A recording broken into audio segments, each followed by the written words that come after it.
I feel the spirit moving in me. I feel the spirit moving in me.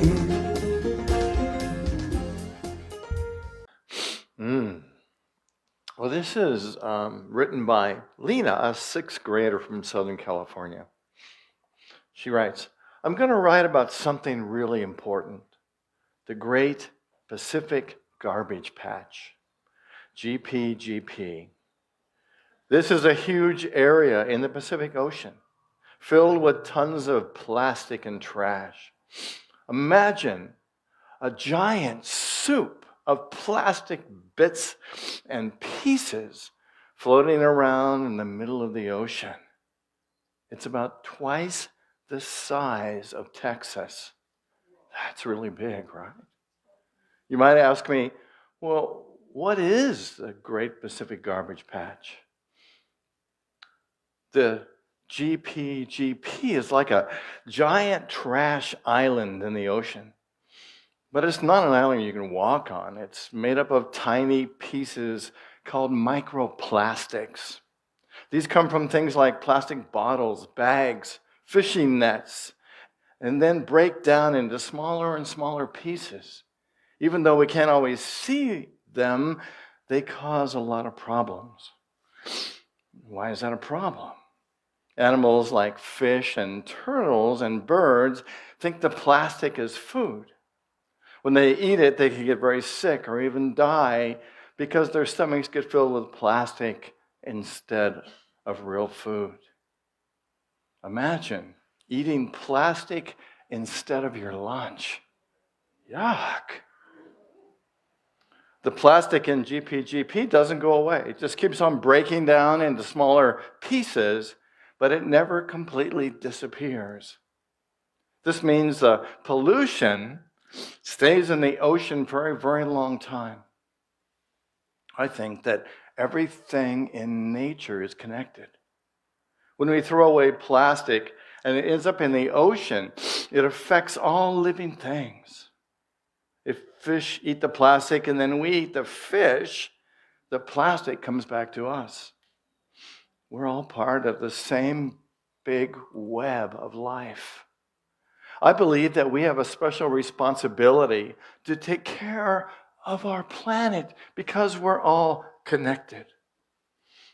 Lena asked, what does the Great Pacific Garbage Patch tell us about our collective impact on the planet? What does it tell us about ourselves? Right?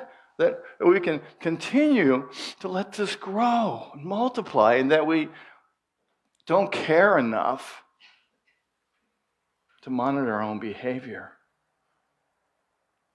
How do we humans, well, there's pictures of it, and there's a picture of the main places where it is, and kind of what it looks like up close. Is that sickening or what? So how do we humans see ourselves in relationship to nature? Are we separate or are we connected? You know, traditionally, humans view themselves as, and have viewed themselves as separate from nature. I think our opinion about that is changing in some circles. So we've seen nature primarily as a resource to be used. This anthropocentric view places humans in the center and nature as a backdrop for human behavior, human activity. So this talk is titled The Ecological Self. Freya Mathews is an Australian philosopher who challenges the dominant view, the Western view predominantly, of the self as separate and independent. Instead, she proposes that the concept of the ecological self recognizes the intrinsic value and sentience of all beings and sees human beings as a part of a larger interconnected whole. Freya Mathews is a distinguished environmental philosopher whose work has profoundly shaped our understanding of the natural world and our place within it. Her ideas offer us new ways of thinking about our role as human beings, and to look beyond this sort of individualism that we have tended to embrace and look at a larger scope, a broader scope, an interconnectedness of all life. The ecological self is about recognizing that we're not separate from nature. Rather, we are an integral part of it. We are part of it. It is connected to us. It is the essence of who we are, of who you are. And it challenges this view of living in a world where human beings think that they can dominate and just use the environment however they like.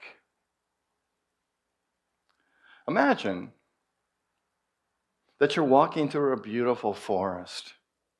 The trees, the birds, the flowing stream. And imagine that all of these elements just aren't part of the scenery, but they're expressions and extensions of your very beingness. The ecological self means seeing ourselves as deeply connected with all forms of life. This perspective fosters a sense of unity and shared responsibility, reminding us that the well-being of our environment is directly tied to our well-being. Freya Mathews urges us to understand that every action we take impacts the web of life in which we belong and live. When we harm the environment, we are, in essence, harming ourselves. This interconnectedness implies a profound responsibility to protect the natural world. It calls for us to shift our attitudes and to shift our values and shift our behavior, to move from an exploitation attitude to one of stewardship and giving back.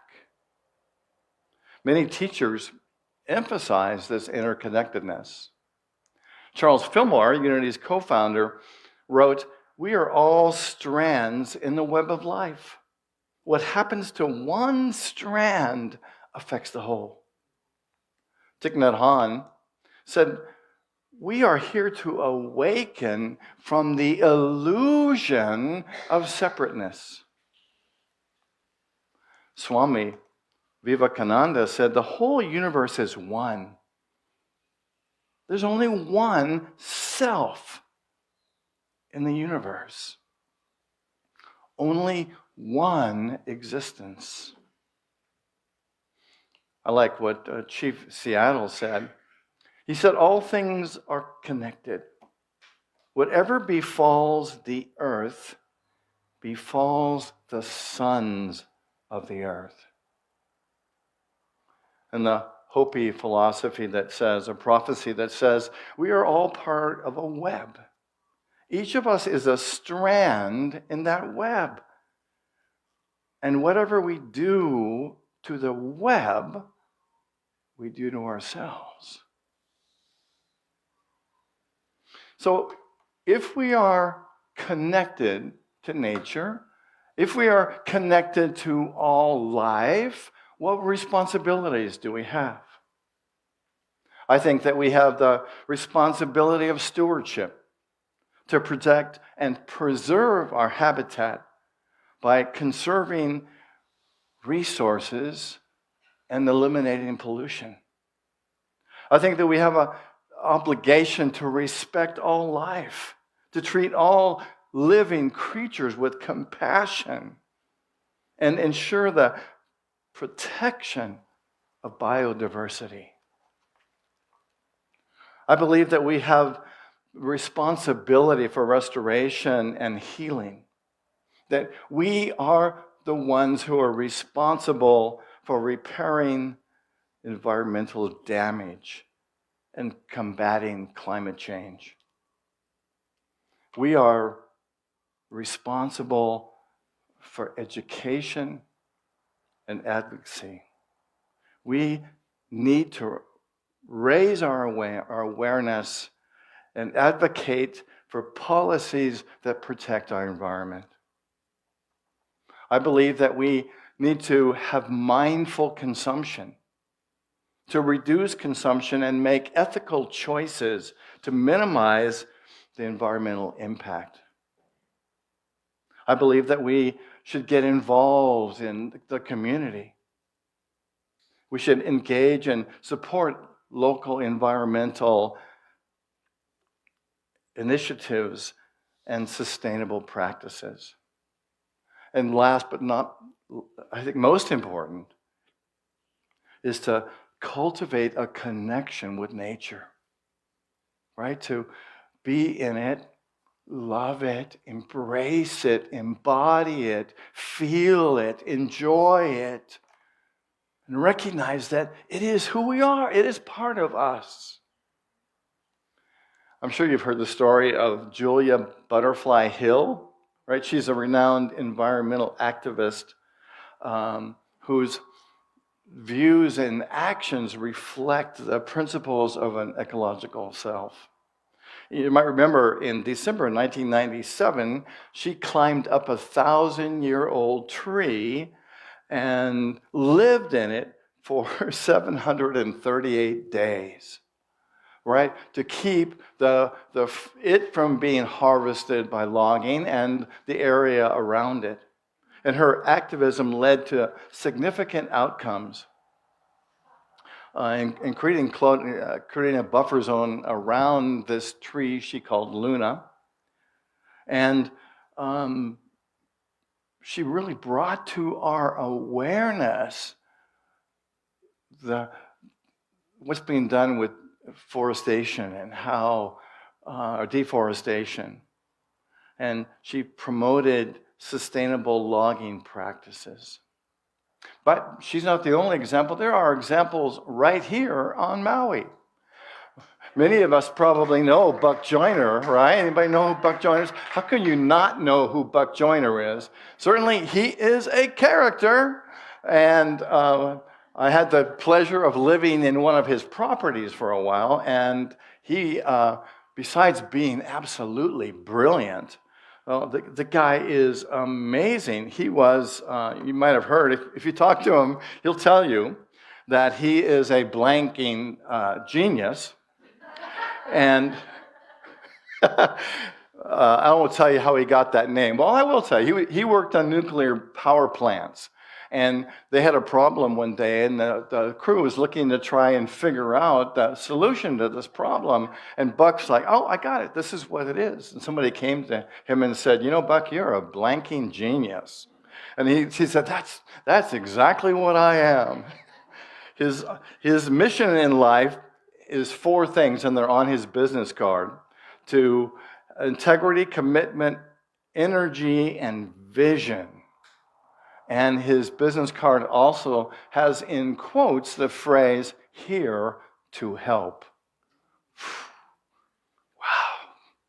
And he's making a difference on Maui. You can often see him on the Piilani Highway cleaning up the trash. I've seen him in our neighborhood doing the same thing. He's got an environmental consciousness to really help to keep Maui on track. He's also been on TV, and he's created a playground and a shoreline, and he's dedicated himself to being an energy practitioner. And then there is Lucienne Dene. You've heard of Lucienne? Right? Auntie Lucienne is a water warrior, a conservation activist, social justice activist and champion. She's an author and a historian, and she's always fighting for the protection of Maui's environment. And she's been a part of multiple committees. And I think that the article that I read that said she was a chairperson or is a chairperson of the Sierra Club on Maui. Wow. So what can we do to embrace our ecological selves? I got some ideas, and they all fit under the acronym for embrace. The first one is to educate ourselves and others, to become aware of what is going on Maui, in the world, if you live there, and to share that knowledge with other people. And the second thing we do, the M in embrace stands for mindful consumption.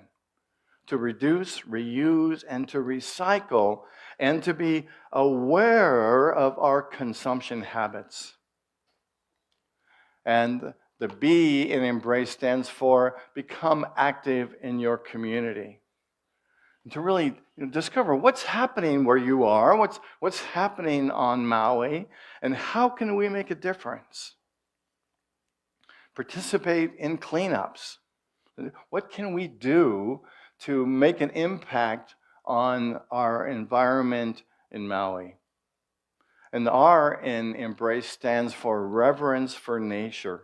Reverence for nature.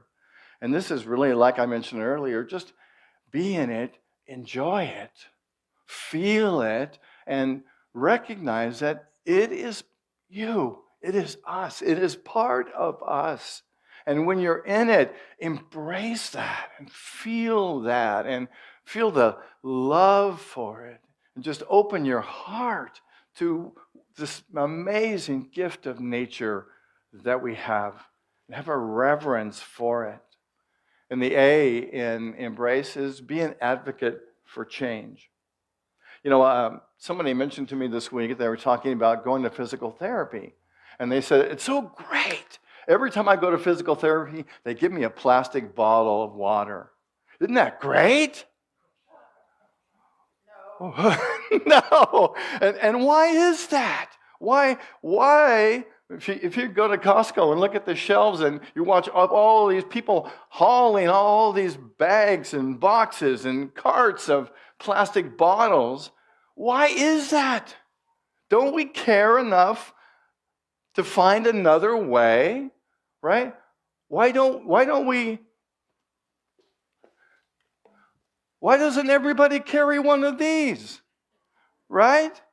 And why don't we give these to tourists when they get here and have it say Maui on it, right? And encourage them to fill this with water instead of using, somebody stayed in our house recently, and when we came back, they were there for 10 days, and there must have been 60 plastic bottles in our recycle bin.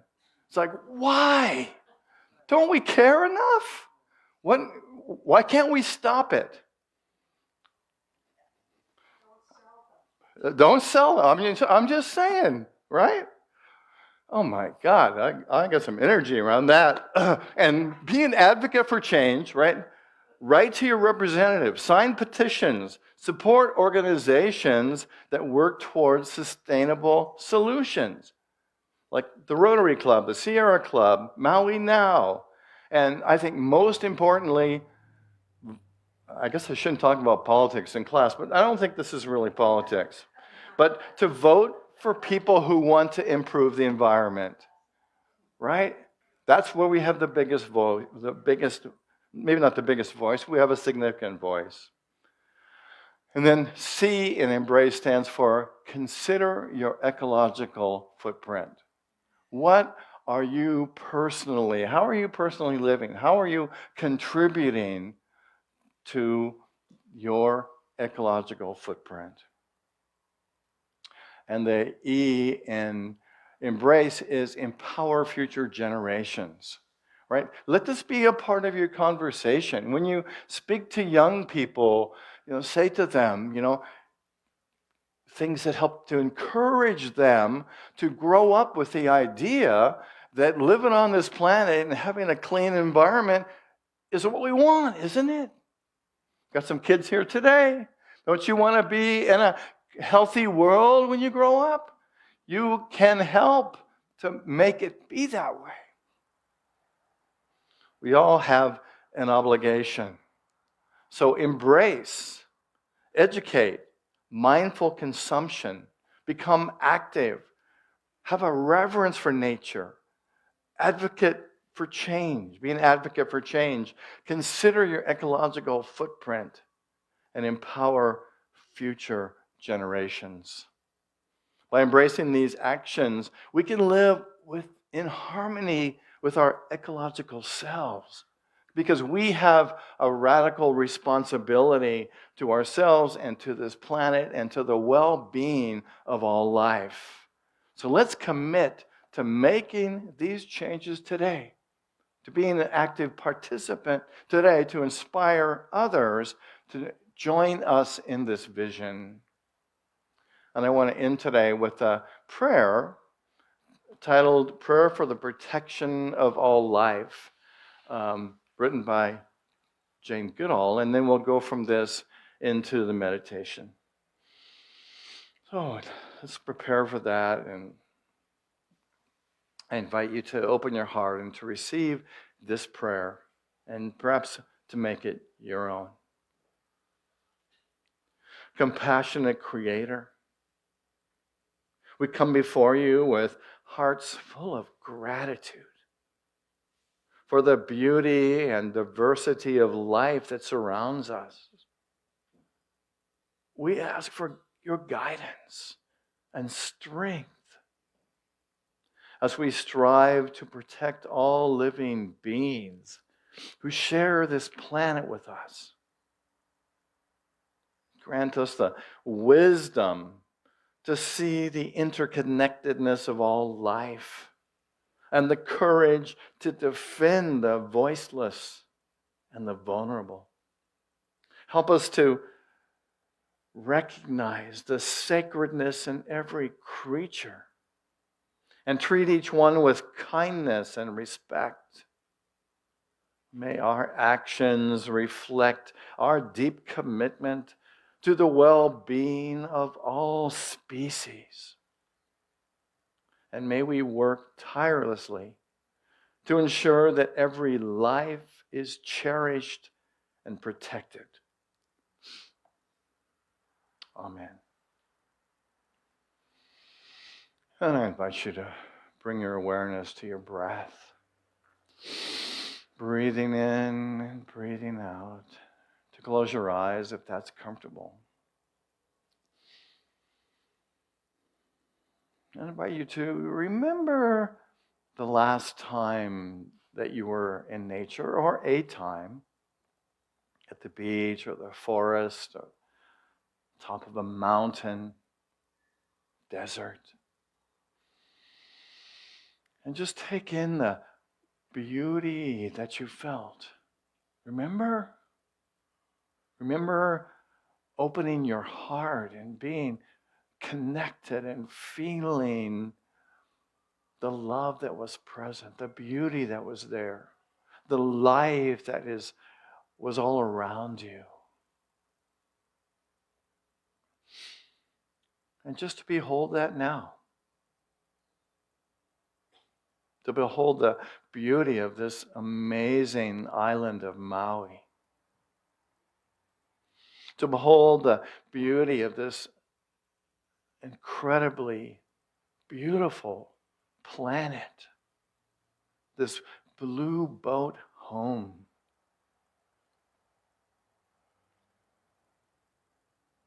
To feel its beauty. To feel the love and the light, the joy,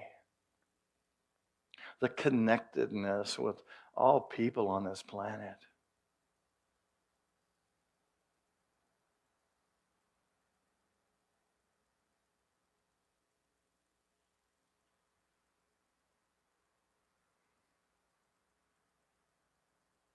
Imagine the joy of living on a planet, this planet, having a clean ocean. Imagine a planet where everyone loves it so much that they care for it, that everyone does their part to sustain the natural resources that we have. Imagine. Can you feel what that feels like?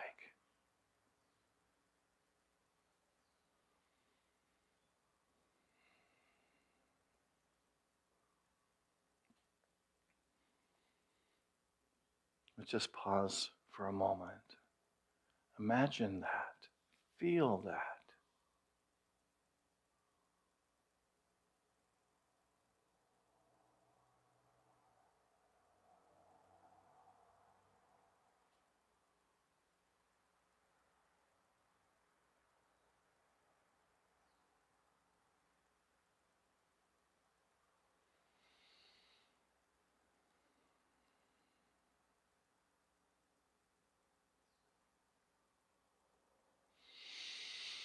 Breathing in and breathing out.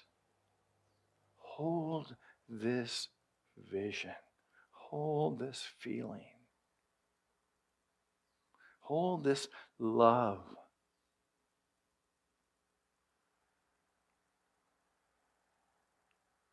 For this amazing island, for this incredible blue boat home, Earth.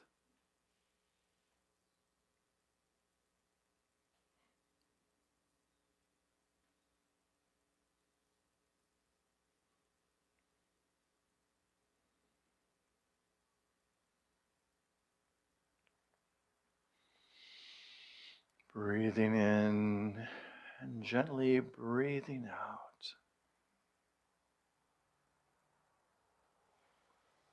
Beginning to bring your awareness back to this moment.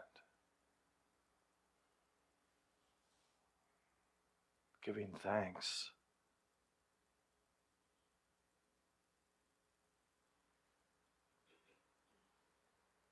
For our ecological selves.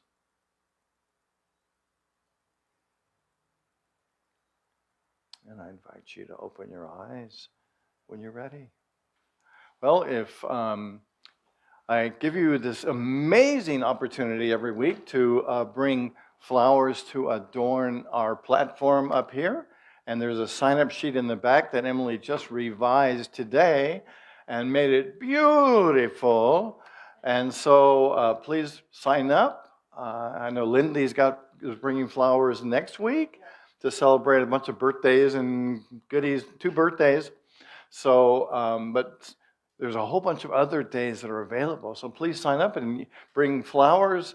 They make us feel good. It's good to have some life up on the platform. Not that we don't ordinarily have it, but... We're breathing. Yes, keep breathing, please. And the best part is you get to take them home with you afterwards. So thank you for doing that. Next week, our guest speaker is Kailani Jackson, and she is speaking about the beloved community. I know it'll be a rockin' day because we got the rockin' Kailani going to be here next week, and the week after that is going to be Bonnie Cannon, and her talk is "Peace is Always Possible," and she says, in these times of turbulent change, the ground can feel as though it's literally shifting under our feet. Let's explore together how we can bring more peace into our lives and into the world. That's going to be awesome. Bonnie Cannon is so much like the heart of this ministry, and she's been around a long time. If you haven't seen her speak before, get ready because she's going to knock your socks off. Yes. And then the week, because I'm going to be gone for 2 weeks. Emily and I are going to California for a 2-week vacation. And I'll be back the following week, and my talk is going to be titled Mind Magic, the Science of Manifestation. So this is a brand new book that just came out titled Mind Magic. And so it's blending prosperity concepts, abundance concepts, and neuroscience and neuroplasticity and manifestation. So it's kind of fun because it's looking at some of our prosperity principles in a different way, in a science-based way, and in a way that is very practical. And so I'm going to do a 3 Sunday talk on this book. I think it's going to be magnificent. All right. With all that being said, anything else for the general agenda for the good of everyone? We good? All right, why don't we stand? And we'll say together the prayer for protection, and then gather as a circle and sing the peace song. So take a breath, and for ourselves, for our planet, for all life, let's pray and affirm the prayer for protection, which begins, the light of God surrounds us, the love of God enfolds us, the power of God protects us, and the presence of God watches over us wherever we are. God is. And so it is. But thank you for being here, everyone. Thanks for watching us on Facebook this morning.